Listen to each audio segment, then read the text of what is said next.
something about what the Lord had me to speak about. Oh God, thank you, how Ezekiel had to eat the whole scroll. And so then Ezekiel had to eat the whole scroll. When he told him to eat the whole scroll, he couldn't just pick and choose what he ate. He had to eat everything. So then now that meant that he can't just, well, I don't like that part of the Bible. I like the good part, whatever. No, he had to eat the whole scroll. So see, the humble servant of God is going to come to the banquet table and feed on the word of God, which is God.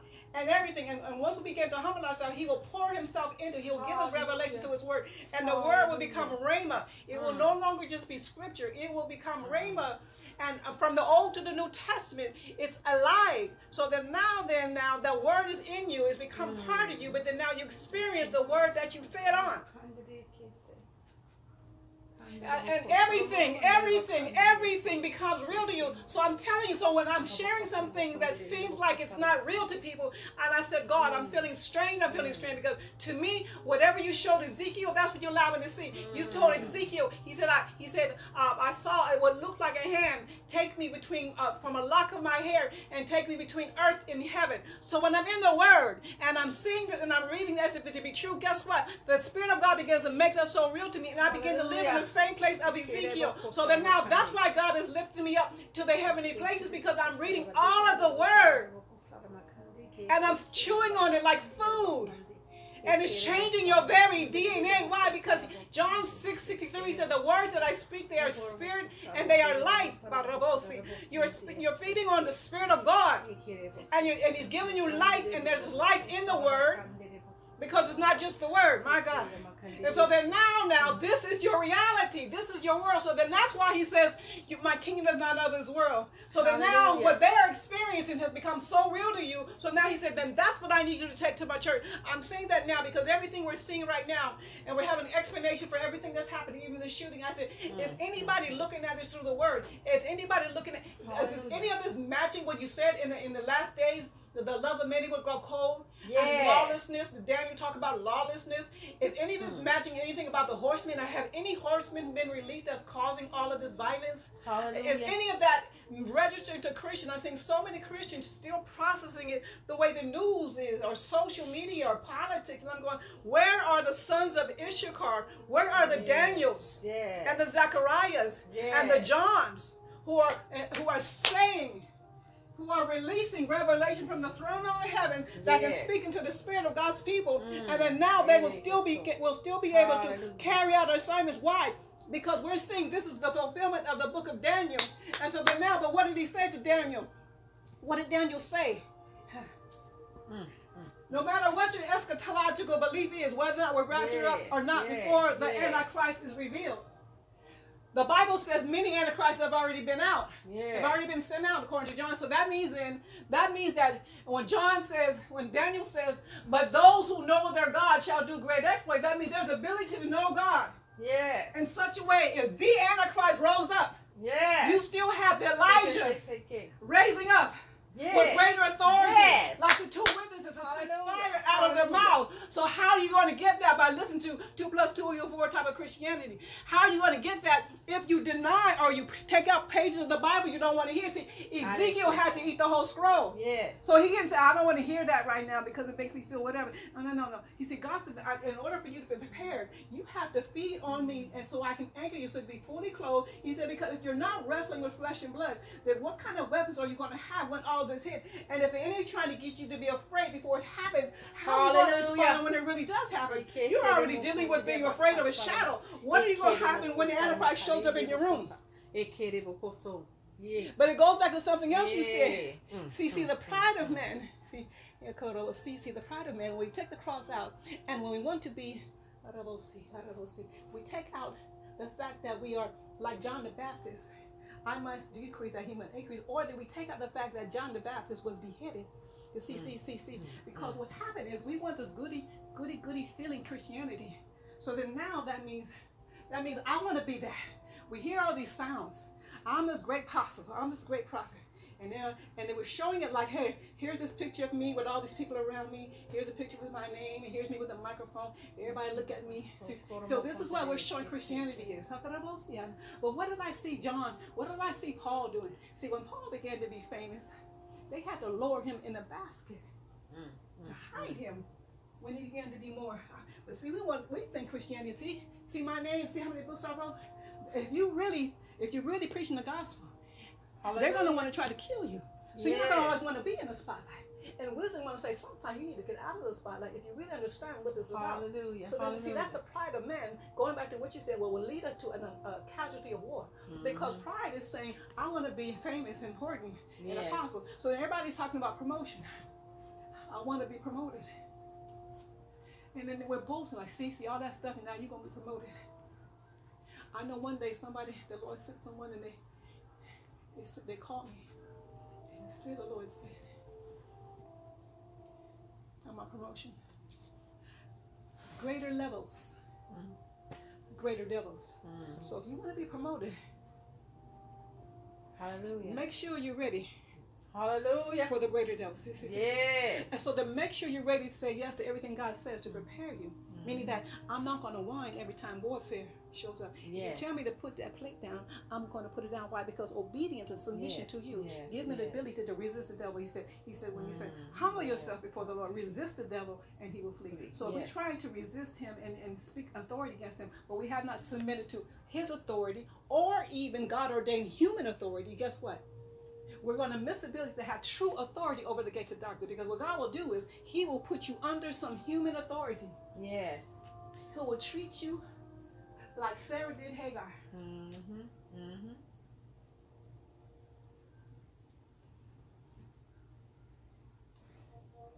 Hallelujah. Because he's trying to get rid of everything of the flesh that's opposite to my kingdom. See, there's things that we do that we think is good. Why? Because we have not been shown the light. See, it has not been brought to the light of his glory. So there's things in our old man, in our being, and in our ways that seem okay and seem acceptable until we bring it into the holy glory of his light. And say, no, see, according to my standards, it's a stench. But I don't know it's a stench until I do like Isaiah. When Isaiah said, I saw the Lord seated on the throne, train of his robe filled the temple. And then he says, see, when you see when you see him, you behold him in his holiness and his glory, then you hear him speak, and see the fragrance and the purity of the brightness of the love of God and the glory of God from his throne is so bright. Instantly you will feel, I'm undone. See, compared to you, God, I thought I was okay. But when I come into your presence, the light of your glory shows something that I didn't even know was unacceptable in your eyes. It cannot even stand in your presence. Hallelujah. So now that I know, see, so now just one glimpse of your glory, of your presence, you can't help but say, I'm undone. So you can't come up with an excuse when you come into the glory. Why? Because the glory alone will shine some stuff in you that will make you go, ew. Yes. So then now the way Isaiah responded, see, I'm undone. He didn't come up and say, see, Lord, they did this to me, they did. And so I didn't know. And the devil, no, he said, I'm undone. And it was the way he responded, the spirit of humility and brokenness, that drew the seraph to come and touch his lip. So this is the fire. This is the fire of his glory. Yeah. Blue sapphire from heaven. Tongues. That's purifying. Touched his lips and pure. Now you can go. 2 reasons why. You humbled yourself. And then you said, I want to go. I'm not going to send you until you come before me a certain way. And it qualifies you to receive the purity of my glory. Yeah. See now, because there's some places you can't go without my glory. You can't go. Because if there's too much darkness in you, and you try to go and snuff out darkness, so then I gotta, but because you said, send me, Lord. Now, if you want the glory, just to say, I got the glory, if you want the glory because you want to sit in church and tell people, if you want the glory because you want to write a book, and you want to tell everybody you got all this glory, but you don't want to go to the places where the glory is needed, so you don't want to go to Afghanistan, you don't want to go to Pakistan, you don't want to go to Africa, you don't want to go to Israel, you don't want to go to China, where that kind of a glory is needed to come against a principality. Then why am I going to give you my glory? See, Isaiah said, send me. You see, that's what you see happening to the early church. Yes. When they picked up their cross and they followed after him. Yes. And they got full of the Holy Spirit. And then when they got persecuted, they would come back and say, fill us again. Why? Because they wanted to obey the edict, the commandment to go ye therefore. So we don't want to go physically. We don't want to go spiritually. He said, why am I going to give you my glory? Even Jesus, he got his glory back when he obeyed the Father totally, even to the point of death. So the glory he had before the world was restored back to him. So there's some glory you don't get. I'm sorry, church. You don't get it from just singing songs. We don't just get it from talking about glory. There is a death walk, and there's a yes to the commandment of God, that if it cost me my life, they said in Revelation, they love not their life unto the death. We still try to hold on to this world too much. And the Spirit of the Lord had me saying this right now to the church. This is what he had me to say to everybody. I don't care who you are. He reminded me of the heavenly crowns. He reminded me first. I was encouraging Apostle Jerry. I hadn't heard from him for a while, so I checked on him. And he sent something back to me, and he said something and encouraged him whatever I sent. And he said, how are you doing? And I said, well, I'm just looking forward to not spending my birthday in the hospital. That's my I'm just thankful. This is a different birthday. It meant so much to me because I knew where I was last year. And I know how he kept me. And so he sent me back. I told him at the time I was fighting a fever or something, but I'm not going to allow the world to take my joy because it doesn't come from this world. Amen. And so he sent back a text in the Spirit of the Lord. The Spirit of the Lord told me to remind you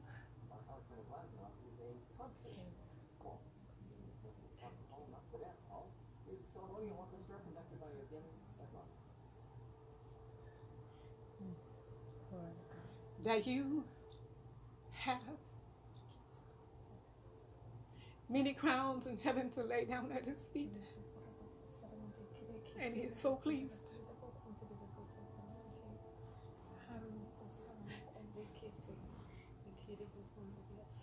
There's some things you need to hear from God. When he's called you to live, not for anything of this world whatsoever. When you're willing to pay the price, no matter what it costs you. When everything of this world may even be stripped of you, even your own quote-unquote dignity. And you still say yes, no matter what the opposition. If your body got to suffer, I still say yes. While I'm going through, I'm still going to minister to some people. While I'm in the hospital, I'm still going to minister to some people. When I'm not eating any food, I'm still going to minister to people. I'm going to tell people about you. I'm going to teach them about the things above this world. I'm going to tell them that you're coming soon. No matter what. Why? Because this body is temporal. Shiriambo. He said the suffering of this day are not worthy to be compared to the glory that will be revealed in us. So there's some suffering that you go through that unless God can show you what's beyond the veil, you cannot keep saying yes. Why? Because you have to see something beyond your suffering that this world can never, ever give you. Because it opens up another dimension where it's with you get your strength. That's where Stephen, when he saw Jesus standing at the right hand of the Father while being stoned, he was put into another dimension where at some point in time he did not feel the stones. Because he was catapulted into another place. See, God said that's where my people need to live in order to endure the God of this age. Because the God of this world, and you're not of this world. If you're in this world too much, and the God of the world comes at you, he's going to take you down. So you got to live not of this world. So that when the God of this world comes, he can't touch you. See, that's why I said about Jesus, when the enemy came, and they came to take him to the cross. And they came, and he said, the enemy's coming. And he said, and he has no part in me. There was nothing in the enemy that was in Jesus. Yeah. So he couldn't find anything that was common. Yeah. So the more we are separated from this world, thank you, Lord. to that degree, to the degree that the enemy can take us out. So when we're looking for our source to come from another world, we're looking for our provision to come from another world. We're looking for our joy to come from another world. We're looking for our love to come from another world. And then we'll be living in a place where we're seeing ourselves being fed manna, or the fish are being The fish are being multiplied before your eyes. I don't know where it's coming from, God, and I can't add it all up. Why? Because when I'm providing and you don't know how I'm providing, you can't even find it. You can't find it. You just know that I'm keeping you. I don't know how I'm being kept. Why? Because that's how it is in the realm of the spirit. See, the mind needs to understand and now calculate everything. The Spirit of God just says, God is. It just is. So he said, if I need to take you someplace, guess what? I gotta strip you of some dependencies that are preventing your spirit from living in a place where you are walking on water. You are like, I am keeping you. I don't know how I'm being kept because it's Him. Now,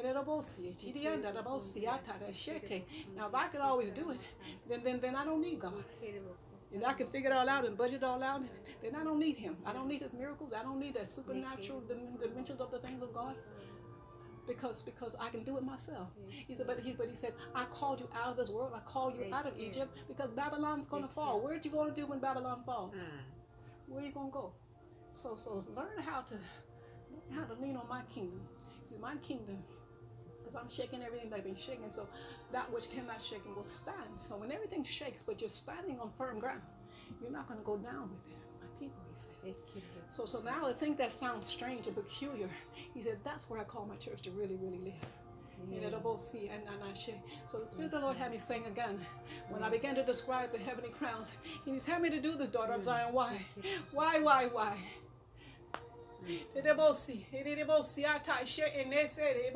Because unless we can really begin to live in a place to see it, we don't realize how many things that are causing us to run a race not according to the way He said that I ran my race, like Paul said. I finished my course. Now, he was in prison most of the time, but he said, I finished my course. See, the kind of a Christianity we're talking about. Now, I'm not going to name any name, but if I do, you understand. Well, we're thinking that this is it. And now I'm successful because I did it. And so then now we look at that, but then now we have not gone behind the veil of this world to see how do you really run a race when you're called to be a believer like you see in the Word. So I was sharing this with somebody, and I said, you see, those that God has called to live in this place, and He had me to describe these heavenly crowns. And I said, there's no words. There's no words. I can't come up with any words that can fully make you understand the value of just one crown. There's no human words. There's not even a tongue. So I said the best thing I can do, and this is what I did. I shared what the Lord showed me. And He showed me believers in heaven. And there were 5 believers in a circle. And there's no ugly jealousy, like demonic jealousy in heaven, but there are regrets. Yes. Because when we get there, it's, I could have did it, I should have did it. So there are regrets. So some of the other ones had regrets because they saw this other guy's crown was bigger than their crown. So one gentleman, he took his crown, and they looked at him like, wow. And he tried to put his crown inside his crown. And not only could it fit, but you can never get to the end of that crown. Let me see that. I see. It was like if you were to go to a tunnel and you could just echo if you say something, you never get to the end of it. That's what his crown was made out of, as far as that's concerned. But then it was just what the crown is made of, which is eternal and glorious. I mean, heavenly. It's just, hallelujah. Hallelujah. And only the Spirit of God, only your spirit can experience the crown. You can't explain it to someone and they get it. He has to change our spirit to the point to see so much in the realm of the Spirit that when we do, He's communicating to us spirit to spirit, and He allows us to feel the weightiness or the DNA of things in the Spirit. Because that's how God is. So God can feel the weightiness of an angel. He can feel the weightiness of a demon. He can feel the weightiness of a cherub. So that now when He gives you Himself, and you're carrying Him, and you're carrying His glory, you have the ability to know the makeup, the spiritual makeup of something He allows you to experience. Yes, hallelujah. So when Archangel Michael showed up, My spirit knew it was Archangel Michael. He never said he was Archangel Michael. And then the Lord allowed me to feel Archangel Michael. Yes. When the Lord showed me the chair, and I only saw one chair. I didn't see four of them. I think I just saw one. But I saw him, the Lord allowed me to see him, his wing, and his wing went up like this, and he went to go sit. And then he had, just like you see in the word, and he had the looked like the little hands and the little head. So his wings are a lot bigger than his head or his arms, comparatively. And then it went. But it wasn't just that. It was the splendor and the glory of the wing, the size of it. But then it was the weightiness of what he's made of. Yes. Glory to God. And see, this is what he wants the church to understand. So then when Ezekiel sees the four living creatures, he sees them, but then he describes them. And then he can only describe them in words that we can understand. But then God wants us to experience what he experienced. Yes. And then you try to write it down as best you can. So I saw them, and their eyes round about, and I saw the wheels, and that's the best we can do in human language. But there's things in the spirit. There's not enough words to really describe it to make someone understand it. They have to experience it, which is what God wants for all of his people. And so that's the inheritance. But it's the inheritance. Why? Because you see it in the word, and then Jesus paid a price to go behind the veil. Glory to God. So when the Lord had me sharing about the crowns, he had me to describe the crowns. Why? He's like, do you understand how rich you already are? You understand how rich and what I have laid up for you? And the best way I can put it in English words was, if you have a ship and a jet plane and a yacht and 5 mansions and rubies and diamonds and pearls, and you have $1 trillion in the bank, it doesn't even come close to one crown in heaven. Not one. I don't. Thank you. Not one. Not one. Hallelujah. The substance, the weightiness of one crown. Hallelujah, Jesus. Hallelujah, Jesus. And it's eternal. See, everything else I named, it vanishes. The crowns, not only they're everlasting, but then you get to lay them at his feet.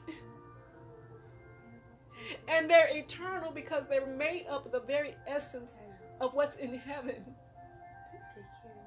So he says, what does this world have to offer you that can come close to that you're willing to give up one crown?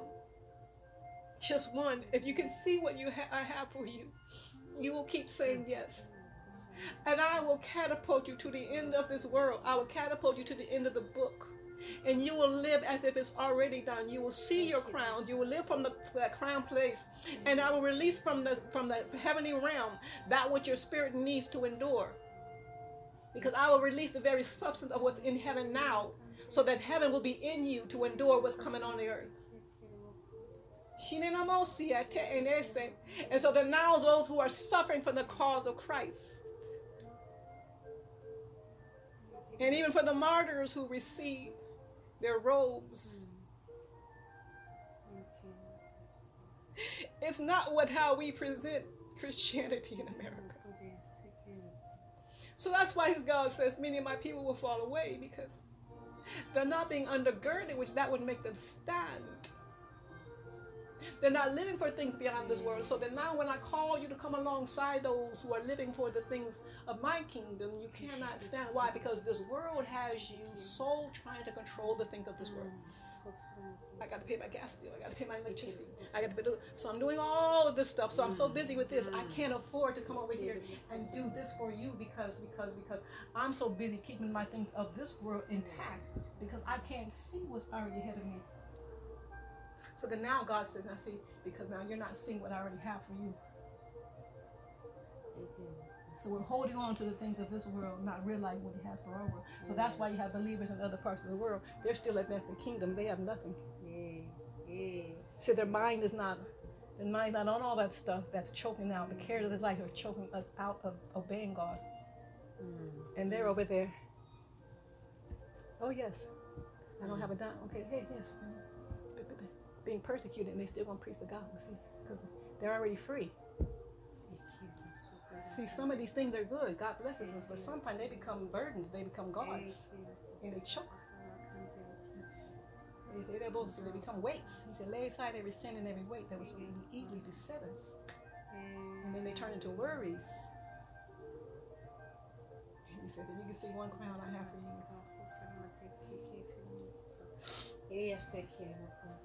Just one crown. Just one crown. Hallelujah. Thank you, Jesus. And he's not just speaking about the rewards, but he's speaking about who we are. Do you know how wealthy you already are? All the money Bill Gates, all the money Donald Trump, Warren Buffett, temporal money. And somehow the enemy and what we're teaching and preaching is we're all looking for that, but no one's trying to. Let me make sure I don't lose any crowns. There were times when I almost gave up, daughter of Zion. And God tell you, there could be plenty of reasons for me to give up. There were plenty of reasons for me to give up. Plenty, and he'll tell you because he said, he knows what happened. But I'm telling you, because I've already seen the Bema seat. I've been living for that. There's like this, what's the word I want to call it? There's a healthy fear. There's a healthy fear. I don't want to have run this race.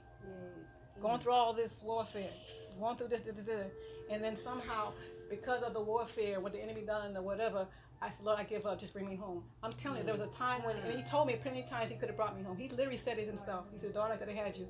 So he probably wouldn't even been mad because he knew that word I've been walking through. But there was something about God. If it's not your will, I'm afraid to do anything and ask anything outside of your will, even if warfare, legitimate warfare is making it seem like easy. But I really don't want to lose any crowns. I really don't want to have gone through what I've gone through on this side of the world, earth. And then when I get in eternity, near the end of the race, when I'm getting this close, and because it was too much and it's all burdened down, and that's it, that's fine, forget it. And then I close my eyes and I wake up and I can be like Moses. You did so much, whatever, but you know, daughter, you know this, you knew because I gave you accountability. You have been running for crowns and rewards and souls and eternal things. Nations are crying out. There are souls that are in heaven because you've been obedient. That's what you have been living for. So don't give up now. Don't let the enemy, all that stuff he brought. So that's why God says, that's why he told me recently, everything you've been through and suffered in your body because you said yes. And no matter what, you kept person, and even when you hold on to my promise that I would heal you when all of hell is trying to stop you, and maybe the church is not praying for your healing the way because they don't understand the, even with all that, you still believed me. You didn't say, okay, get the surgery, okay, give me them drugs. You didn't, because you know that deep down, you know that I am your healer. I'm your deliverer. But when it seems like there's no way out, you know that I am. And because of that, daughter, because of that, great are your rewards in heaven. When you feel like you fail because you don't see the finances in this world, or you're not getting the honor that I said you would get from those that I raised you to, know that you know that you know. Well done. And great are your rewards in heaven because you ran this race according to what I said in my word. And when everybody else, when all the other ministries have compromised and they're doing things for other reasons, and you did not compromise, and yet you suffered, great is your reward in heaven.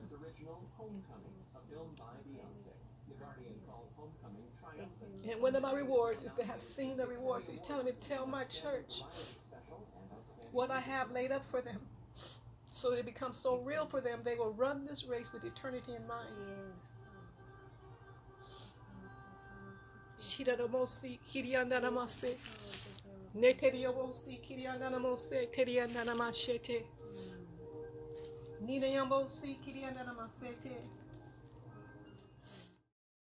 so real. You're so real. My God. You're so real. You're so real. You're so real. My God. In the train of your robe, it fills the temple.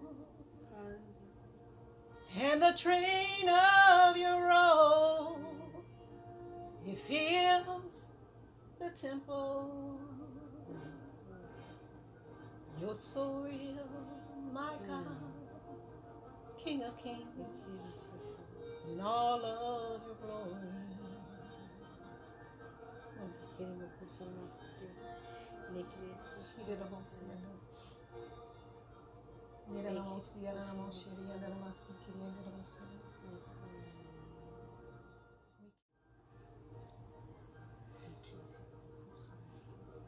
know, I think it was about 5, 6 years ago when the Lord was having me to raise the church up as an army to see how things are done in the spirit realm.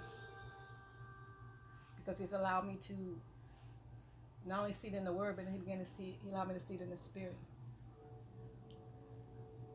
And like I said, when I saw the troops of the adversaries, which I thought at first were God's troops, for a millisecond. You know, the Bible says that in the last day, when He talks about the Antichrist, the false prophet, 9 signs and wonders, and that he will cause fire to come down from heaven, so if possible the very elect to be received. So where is the source of the things we're seeing? Where is the source of what we're seeing operating? So then God said that you need to understand who is my troops and who is the enemy's troops, because sometimes they're going to look like me. He said He comes like an angel. So how are you going to know who's who? You have to really know me. You have to really carry my glory. You have to see as I see. And so when I saw them coming, just like you said. They were in order. They were synchronized. They looked like the Korean army. They were marching down 3 rows and 3 columns. They had on uniforms, like Confederate uniforms. And they were floating down, marching down from the second heaven. And they were order. And neither one was overstepping the other. I mean, these are the kingdom of darkness. So they're very strategic. They're very positioned. And then they're very determined. So when the Lord allowed me to see them, they were coming down and they were excited about their assignment. I mean, they were excited about their assignment. And they were coming down with fervency. And by this time, I know they're the gates of darkness. And they came to my house, the front door of my house, which was full of people, house representing church in dreams. And they came to the front door of the house, and I can literally feel the darkness on the other side. But because I'm not afraid of darkness, I'm not afraid of darkness. Why? Because I'm more acquainted with the God of light. So when you really know Him intimately, and He give you, then you're like David. You charge Goliath, but not in your flesh. You charge him by intimately walking with the God who's greater than he is. Going back to what you said earlier. So then I ran to the door, and I can feel their darkness on the other side. And I began to worship God from the throne room. So we're talking about the God the God that John knows, and he fell down at His feet as though dead. Holy, holy, holy, holy, holy, holy, holy, holy are you, pure and bright and pure in all of your ways. This is the God you have worship. This is the God that you know. So He's made Himself known, and you honor Him, you worship Him with all that you are. So this is the God you began to worship. And this kind of a worship releases a kind of a glory that acts as a barrier to darkness. So then now they couldn't come through. Why? Because when we worship God in spirit and truth, that releases both glory and the angelic host. It puts up a wall of glory, and they can't come through. It said Abose. So then they left, and they went up to the other side of the house, and they went up to a window, and they're looking, my God, they're looking for an opening into the house. So they're looking for an opening into the church, my God. And wherever they went, the Spirit of the Lord had me to yell up there real loud, worship God. And when they would worship God, I mean throne room worship, they could not enter in. And the Spirit of the Lord told me to tell this church there was so much he was telling me. Not only was he talking about the synchronization in the order, which is on both sides. So the kingdom of darkness is that way and the kingdom of God is that way. But then he's also telling me to tell the church that when we return back to this kind of a worship, when worship is so high, it's above our accolades to man. So it's above the accolades of the preachers and the prophets and the apostles. So when we come together in the time of worship, we're there to worship the King and the King alone. And all of the attention. I mean, worship is so in its rightful place. That kind of a worship would act as a barrier, so that now not the place, the sanctuary will be so full of the heavenly realm that when people are in the parking lot or when they're getting to walk in, they're already delivered because the glory of God will rest upon that place the way it did at the time of Genesis when the glory of God came over the earth. And then the preacher wouldn't have to preach that long. Because preachers have to work up and because now, you know, and the people are looking to the man.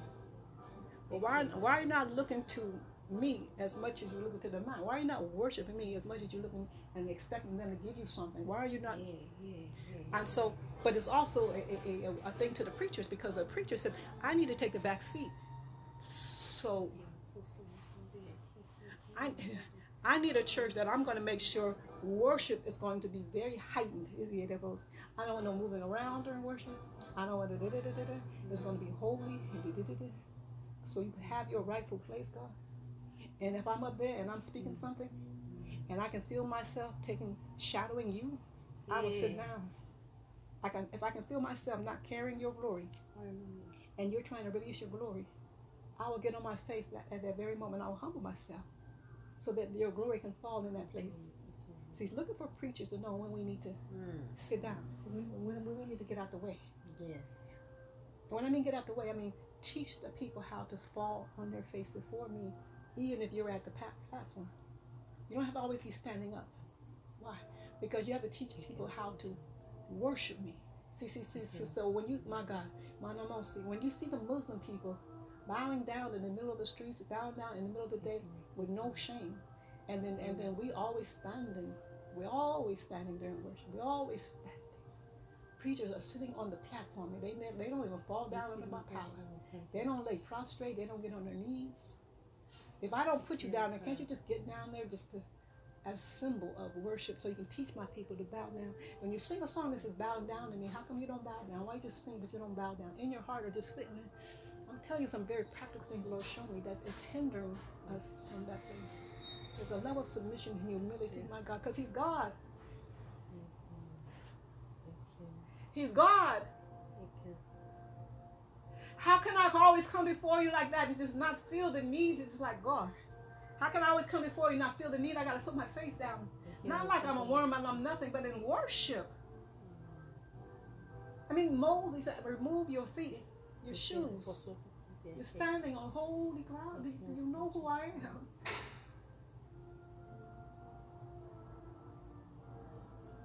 And he said, when my people begin to know me, that they will see my power and my glory fall on them, and that they could just be anywhere. All of a sudden, because they know me, they start worshiping me. They could be somewhere. They could be in the middle of the day, and my glory will hit them, and they will fall on their face in Walmart. They will fall on their face in the park. They will fall on their face because they will not be able to stand my glory.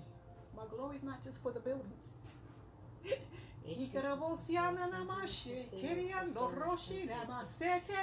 Can I speak in your presence?